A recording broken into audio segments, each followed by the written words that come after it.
నమస్కారం. ఈ నెల 9వ తేదీన భారత కమ్యూనిస్ట్ పార్టీ జాతీయ సమితి పిలుపును అనుసరించి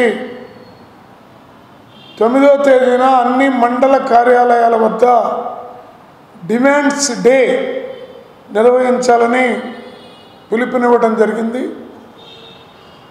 ఈ డిమాండ్స్ డే ప్రధానమైనటువంటి ఉద్దేశాలు ఈ దేశంలో అదానీ గ్రూప్ కంపెనీల అవినీతి, తప్పిదాలు, క్రోనీ క్యాపిటలిజాన్ని ప్రోత్సహించడంలో కేంద్ర ప్రభుత్వ వైఖరి, ఈ క్రోనీ క్యాపిటలిజం పైన సంపూర్తి దర్యాప్తు నిర్వహించాలని, దీనికోసం సంయుక్త పార్లమెంటరీ బోర్డుని కమిటీని ఏర్పాటు చేయాలని, అలాగే మణిపూర్లో జరుగుతున్నటువంటి హింసాత్మక ఘటనలపై పార్లమెంటు కమిటీ వేయాలని, సాయుధ బలగాల చట్టం పిఎఫ్ ఎస్పిఏ ఉపసంహరించాలని, రోజు రోజుకి పెరుగుతున్న ధరలు అరికట్టాలని, నిరుద్యోగ సమస్య పరిష్కరించాలని, అలాగే రోజు రోజుకి పాతాళానికి పడిపోతున్నటువంటి జీడిపి రేటుని పైకి లేపడానికి కావలసినటువంటి చర్యల్ని తీసుకోవాలని ప్రధానమైనటువంటి డిమాండ్లుగా ఈ నెల 9వ తేదీన దేశవ్యాప్తంగా అన్ని చోట్ల చేస్తూ ఉన్నాం. కానీ గుంటూరు జిల్లాలో, ఈ రాష్ట్రంలో వీటికి తోడు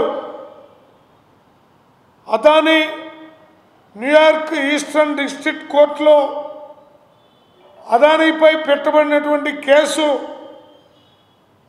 దీంట్లో విద్యుత్ ఒప్పందాల్లో 2100 కోట్లు మన దేశంలోని 4 రాష్ట్రాల్లో అదానీ లంచాలుగా ఇచ్చినట్లు స్పష్టమైన ఆరోపణలు ఉన్నాయి.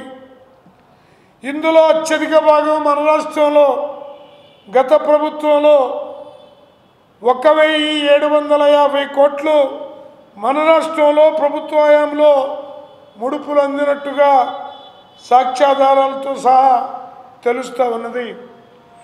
దీని ఫలితంగా 25 సంవత్సరాల పాటు ఈ రాష్ట్ర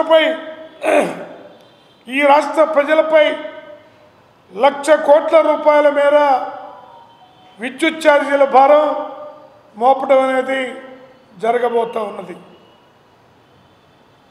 అందువలన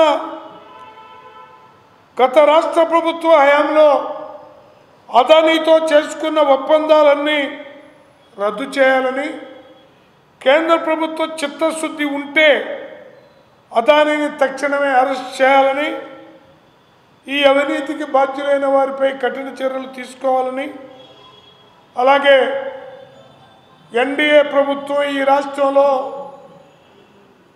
పెంచిన విద్యుత్ ఛార్జీల్ని తక్షణమే ఉపసంహరించాలని, అలాగే స్మార్ట్ మీటర్ల పెట్టే విధానాన్ని ఉపసంహరించాలని, ఇప్పటి వరకు పెట్టిన స్మార్ట్ మీటర్లని రిమూవ్ చేయాలని డిమాండ్ చేస్తూ ఈ నెల 9వ తేదీన తాలూకా కార్యాలయాల వద్ద ధర్నా కార్యక్రమాన్ని నిర్వహిస్తూ ఉన్నాం. దీని తర్వాత మరిన్ని విద్యుత్ పోరాట కార్యక్రమాలు రాబోతూ ఉన్నాయి. ప్రజలందరూ పాల్గొని జయప్రదం చేయవలసిందిగా విజ్ఞప్తి చేస్తూ ఉన్నాం.